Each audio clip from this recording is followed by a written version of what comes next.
Hello everyone, dear students of class ninth. I welcome you all to our learning platform Molding Minds.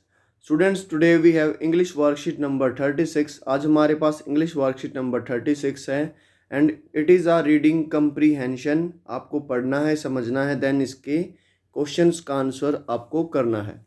And it is based on chapter The Lost Child written by मुल्क राज आनंद. ये जो reading comprehension है ये आपके chapter the lost child से लिया गया है और उसके राइटर है मुल्क राज आनंद. सो पढ़ते हैं, इसको स्टार्ट करते हैं. इन दिस स्टोरी में a child visits a village fair with his parents. एक बच्चा अपने पेरेंट्स के साथ एक गांव के मेले में जाता है. फेयर माने मेला. He is happy and excited. वो बहुत खुश और उत्सुक रहता है. Fascinated by the toy shop on the way. Fascinated होता है जब आप किसी चीज़ से स्ट्रोंगली अट्रैक्टेड हो जाते हैं, मोहित हो जाते हैं. तो आप इसे डिफ़िकल्ट वर्ड्स में लिख सकते हैं. He demands for them. वो उनके लिए डिमांड करता है. बट लेकिन receives a cold stare of refusal from his father. Cold stare होता है अनफ्रेंडली, बगैर किसी इमोशंस के कोई चीज़ को मना कर देना.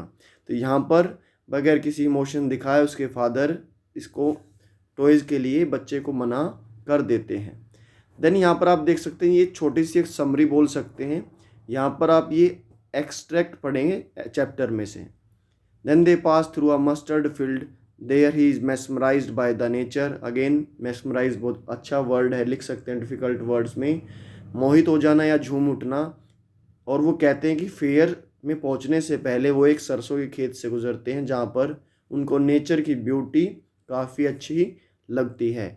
Finally they reach the fair. आखिर में वो फेयर मेले में पहुंच जाते हैं. There he is attracted to a sweet meat seller. Sweet meat seller होता है मिठाई की दुकान या मिठाई बेचने वाला. A flower seller, a balloon seller, a snake charmer. He murmurs while asking for everything.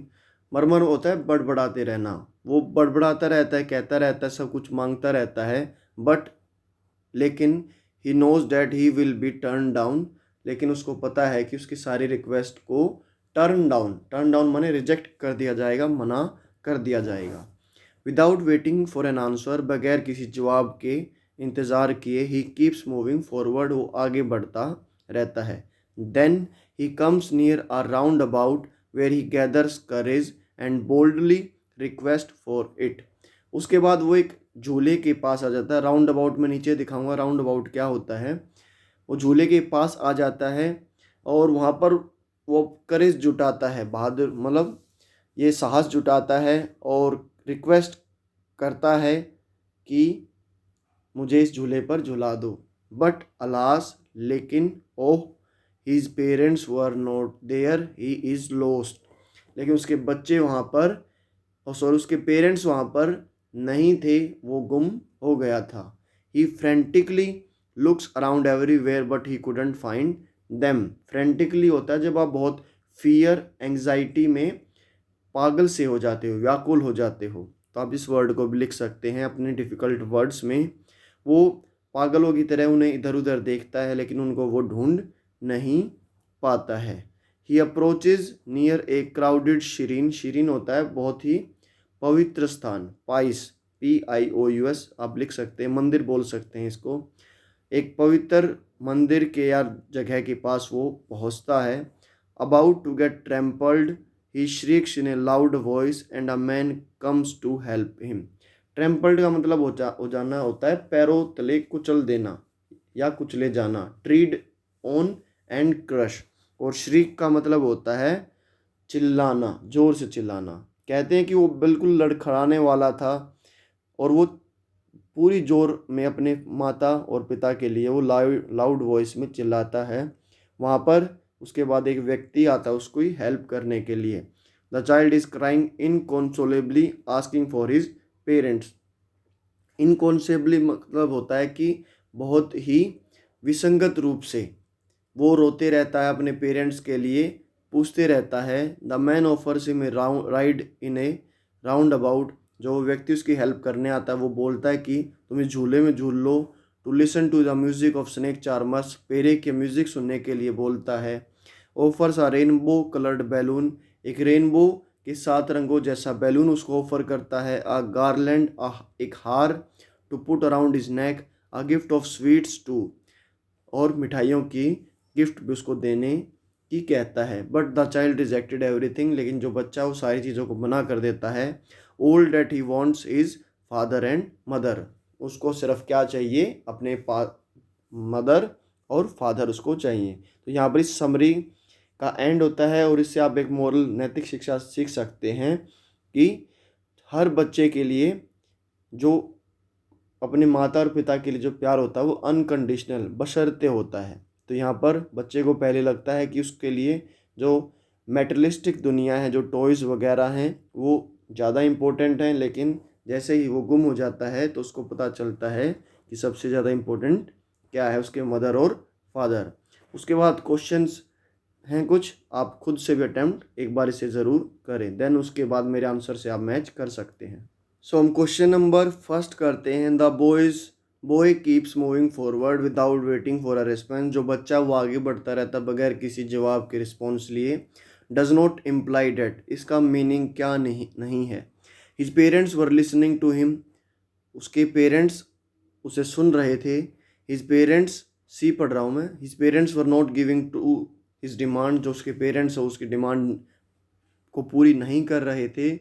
He wanted to see everything, वो सब कुछ देखना चाहता था।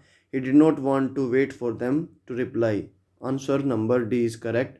वो उनके रिप्लाई का वेट नहीं कर रहा था, नहीं वो रिप्लाई का वेट तो कर रहा था, लेकिन उसको पता था कि वो उसको ये सारी चीज़ें नहीं देने वाले हैं। Question number second, roundabout is in the extract refers to. Roundabout क्या होता है, देखिए राउंड अबाउट वैसे चौराहे को भी बोलते हैं, जो ये आप देख रहे हैं, और यहाँ पर इस एक्सट्रैक्ट में राउंड अबाउट झूले को बोला गया, तो इसको आपने पार्क वगैरह में देखा होगा। इसी के लिए बच्चा अपने पेरेंट्स से बोलता और गुम हो जाता है। क्वेश्चन नंबर थर्ड है, इन the extract after getting lost in the fair the boys feeling imply that is, गुम हो जाने के बाद, अपने पेरेंट्स से अलग हो जाने के बाद जो पॉइंट, जो बच्चे की जो फीलिंग है उसका अर्थ क्या है। Sad to have no money to spend, उसके पास कोई पैसा नहीं था इसलिए वो सैड था। Feeling miserable after losing them, वो काफ़ी परेशान था उनको खोने के बाद। एंग्री विद पेरेंट्स, अपने पेरेंट्स से दुखी पर गुस्सा था। Satisfied to be left alone, वो बड़ा ही संतुष्ट था कि वो अब अकेला है। So option number B is correct. Question number fourth, the child got lost in the fair because he kept walking fast on his own, जो बच्चा वो गुम हो गया क्यों, फर्स्ट ऑप्शन है कि वो अपने आप ही चलता रहा आगे। The shopkeepers were calling him, जो शॉपकीपर दुकानदार वो उसे बुला रहे थे। The stranger asked him to join, एक स्ट्रेंजर जिस व्यक्ति को जानता नहीं था उसने उसको बोला कि तुम हमें ज्वाइन करो। His parents told him to go away, उसके पेरेंट्स ने बोला उसे जाने के लिए। So option number A is correct, वो अपने ही आप से आगे चलता रहा। The stranger from the fair tried to play songs for him, console him, ask money for him, scold him. So console him, उसको वो चुप कराने की, एक सिंपैथी की तरह वो चुप कराने की उसको कोशिश की। लास्ट क्वेश्चन है, choose the option that list the feelings of the child throughout the extract. इस पूरे एक्सट्रैक्ट के दौरान आपको जो बच्चे की जो फीलिंग लग रही हैं वो आपको ढूंढनी है। सो यहाँ पर आप देख सकते हैं, आपने हैप्पी, वो जब मेले में पहुँचने से पहले वो बहुत खुश था, तो हैप्पी तो फीलिंग थी। एंग्री, वो गुस्से में भी था। स्लीपी, सो रहा था नहीं। मिजरेबल, उसको बहुत ही बुरा लगा जब उसके फादर मदर उससे अलग हो गए। ऑकवर्ड, ऐसा पर्सन होता है जिसके साथ आप डील नहीं कर सकते हैं, अनाड़ी बोल सकते हो। रिलीफ, वो बिल्कुल भी रिलीफ उसे महसूस नहीं हुआ था। और फियर, वो डरा हुआ था। So option number first, second, fourth और सेवन जिस ऑप्शन में होगा, and that is option number D. So option number D is correct. यहाँ पर लास्ट में आप क्या मैसेज पढ़ सकते हैं, wash your hands with soap and water regularly as shown in this picture, and if you find this video helpful for you then hit the like button, subscribe our channel, hit the notification bell, share with friends and keep watching and supporting our channel Moulding Mind. Jai Hind, जय भारत। मिलते हैं आप सबसे अगली video में।